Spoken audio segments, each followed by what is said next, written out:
Почитувани, Ковачевски веднаш да го разреси Зарко Милошевски. Во спротивно ќе ја потврди директната поврзаност, односно дека и тој лично е дел од шемата за давање на македонско државјанство на Унишченко.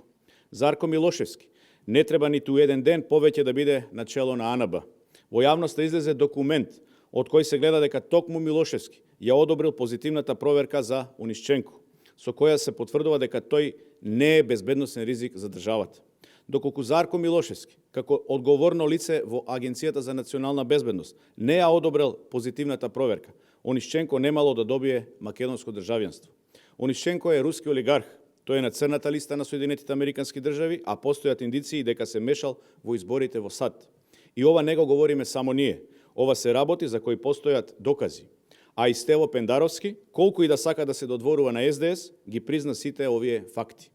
Тоа што Милошевски со свој подпис, како одговорно лице во АНБ, одобрил Унишченко да добие државјанство не е воопшто наивно, а неговото назначување од страна на Ковачевски, како и тоа што веднаш по назначувањето ја сменил Комисијата за одговорност, е јасен показател дека Ковачевски знаел дека Зарко Милошевски е подписникот на проверката, но го поставил за директор со цел истиот да ги покрие сопствените и трагите кои водат до Ковачевски. Јасна е линијата. Зарко Милошевски ја одобрил позитивната проверка. Виктор Димовски ја подпишал како директор и ја пратил до Министерството за внатрешни, а Ковачевски на влада му доделил државјанство. Одговорност мора да има и од Милошевски и од Димовски.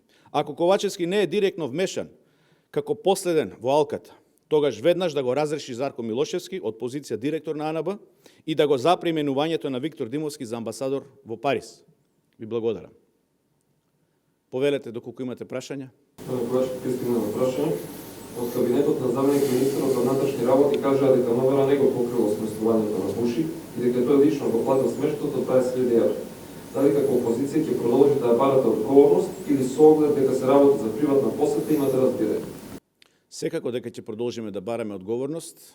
Господинот Назим Буши е владин функционер и тој како јавна личност мора да биде одговорен пред граѓаните. Мора да каже како со 20.000 евра успеал да си го плати тоа ноќевање, односно од каде ги стекнал тие пари и доколку тој не го платил, тогаш кој е тој што го платил тоа сместување?